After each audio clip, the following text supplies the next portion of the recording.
¿Cómo están, amigos de Agenda Parlamentaria? Bienvenidos a esta nueva edición. Acaba de iniciarse esta segunda legislatura ordinaria del periodo 2013-2014 y vamos a medir el temperamento de los parlamentarios porque hay un tema que vuelve a la agenda, las reformas constitucionales. Y aquí en el Congreso justamente se ha venido trabajando sobre el particular. Está con nosotros el congresista Santiago Gaztañaduy, expresidente de la Comisión de Constitución, con quien vamos a hablar sobre el tema. Congresista, muy amable por estar con nosotros. ¿Qué tal, Ricardo? ¿Cómo estás? Buenos días. Bueno, empecemos entonces conversando sobre este tema que es tan importante. Usted dejó prácticamente ya gran parte de lo que significa esta serie de proyectos de reformas constitucionales, que por cierto tiene una característica. La aprobación tiene que ser al menos por 87 votos como mínimo en el Pleno. Sí, yo creo que en el Perú lo que nos ha faltado en los últimos tiempos es la reforma política. Yo creo que esa es la deuda pendiente que tiene el Congreso de la República con la ciudadanía, porque necesitamos mejorar nuestras instituciones políticas, y la institución política por excelencia es el Congreso de la República. El Congreso es, creo que, la institución más democrática, donde están representadas las diferentes fuerzas políticas que representan diferentes intereses, y es ahí donde se fiscaliza, es ahí donde se representa, es ahí donde se legisla. Y creo que necesitamos reformarla. Creo que el Congreso unicameral no está dando los resultados que tenemos. Yo creo que por dos motivos. Uno, porque es muy pequeño. Tenemos un Congreso de 130 parlamentarios. Dos, porque todas las tareas que te mencionaba, representación, fiscalización, legislación, se concentran en una sola Cámara. Y tres, no permite tener buenas leyes, buenos productos, ¿no? Una buena fiscalización, una buena legislación, porque se concentra en una sola Cámara, ¿no? En cambio, si tuviéramos dos cámaras con funciones separadas, con competencias que no se mezclen, sino totalmente diferenciadas, creo que tendríamos un mejor trabajo parlamentario. Una Cámara de Diputados que se encargue de fiscalizar, que se encargue de hacer el control político, y donde se inicien el procedimiento parlamentario de elaboración de las leyes, ahí se inicia.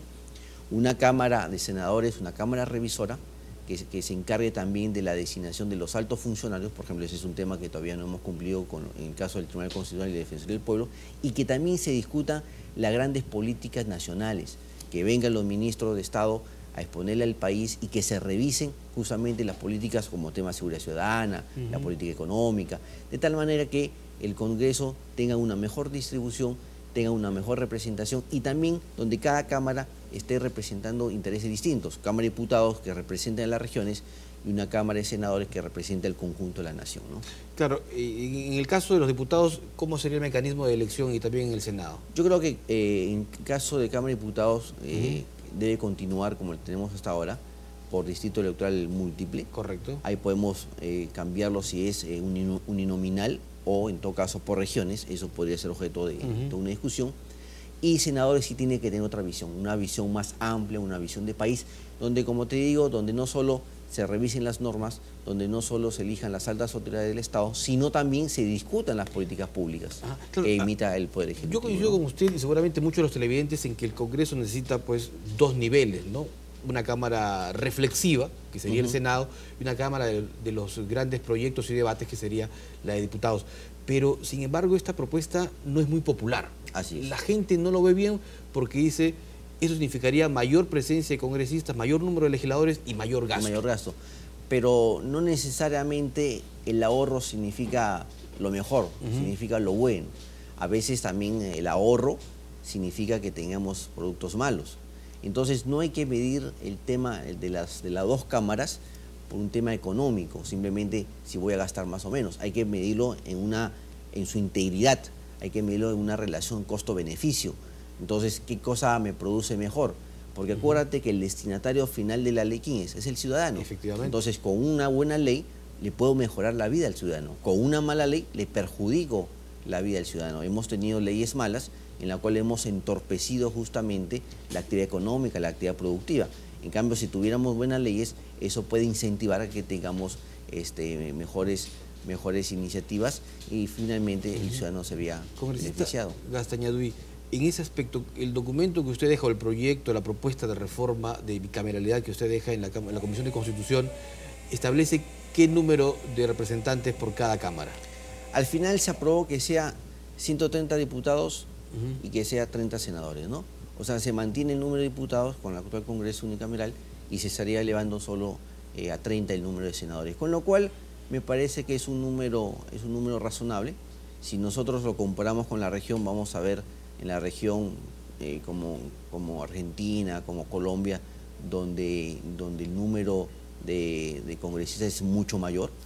Tampoco creemos que estamos en esta capacidad, pero sí creo que debemos tener dos cámaras con funciones distintas, de tal manera que podamos tener mejor representación. Y los requisitos, eso es importante que la gente sepa. ¿Qué requisitos tendría un senador o una persona para ser senador y otra para ser diputado? Yo creo que acá debemos ser lo más democrático, ¿no? Yo creo que la política tampoco debe ser exclusivo de un grupo social o de determinado sector económico, ¿no? Yo creo que el requisito diferenciador debe ser la edad, ¿no?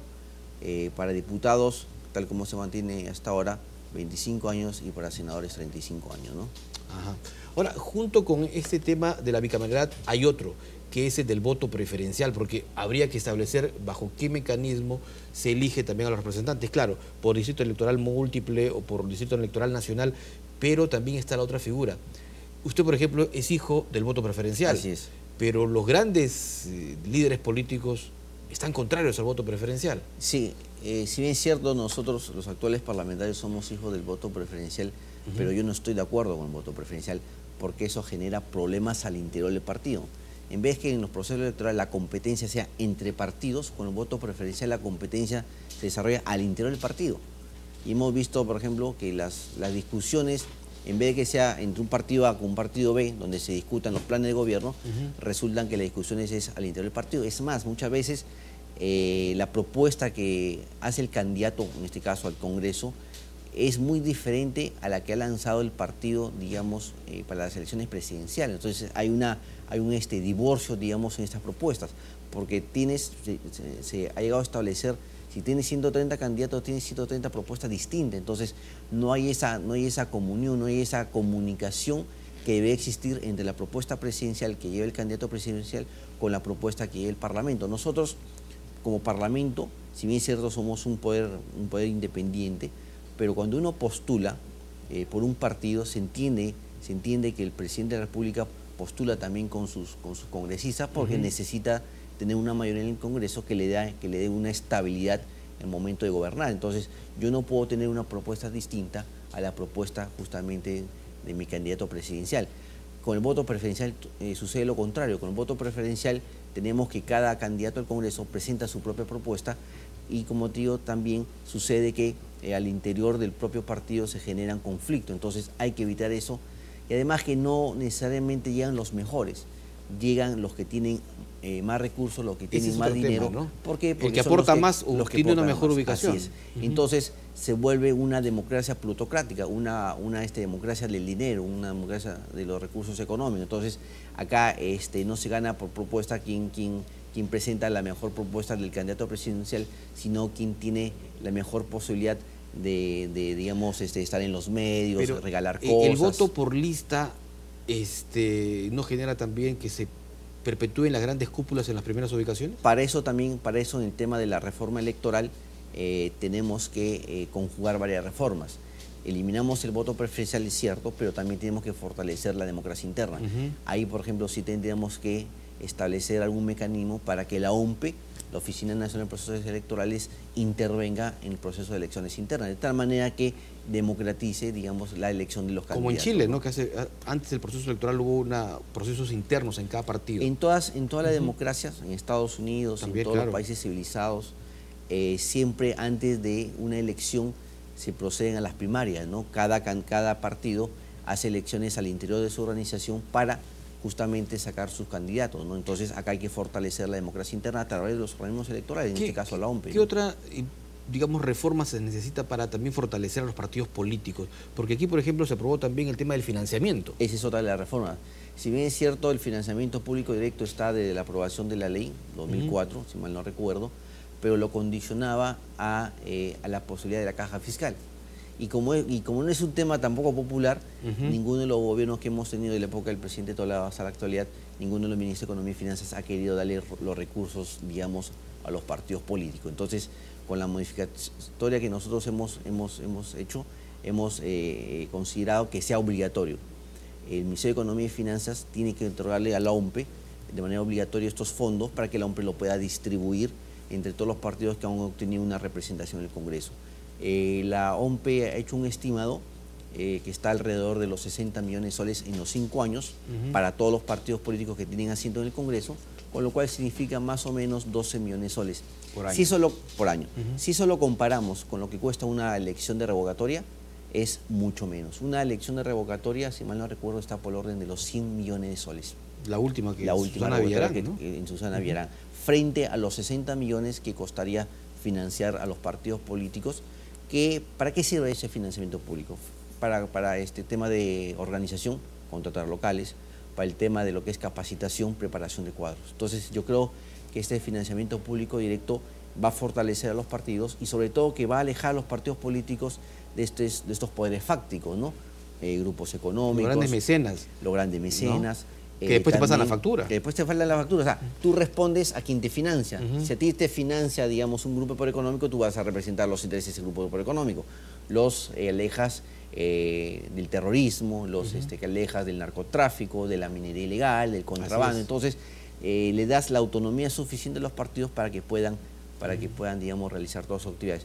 Yo creo que si el país, si la nación se beneficia con los partidos políticos, porque la democracia se basa en los partidos políticos, yo creo que el país, la nación, debería contribuir al sostenimiento de los partidos políticos. Con esta, señor Luis, en los últimos días escuché hablar al jurista Enrique Bernales, ¿no? Ex senador, quien también tiene una serie de propuestas y respaldaba una que ha alcanzado aquí, tengo entendido, el Jurado Nacional de Elecciones, para el tema de la renunciabilidad del cargo de congresista. Quiero una opinión suya personal, porque todavía el tema no está en debate, pero una opinión suya. Bueno, eso merecería una reforma constitucional, ¿no? La actual Constitución del Estado dice que el cargo es irrenunciable. Yo me pregunto, si el cargo de Presidente de la República es renunciable con la aceptación del Congreso, ¿por qué el cargo de congresista no es renunciable? Yo creo que un congresista es un trabajador del Estado, es un funcionario público que también debería, digamos, renunciar al cargo cuando él lo considere conveniente, ¿no? Yo creo que esta norma es una norma antigua, que si bien es cierto se viene repitiendo a lo largo de nuestra tradición constitucional, pero en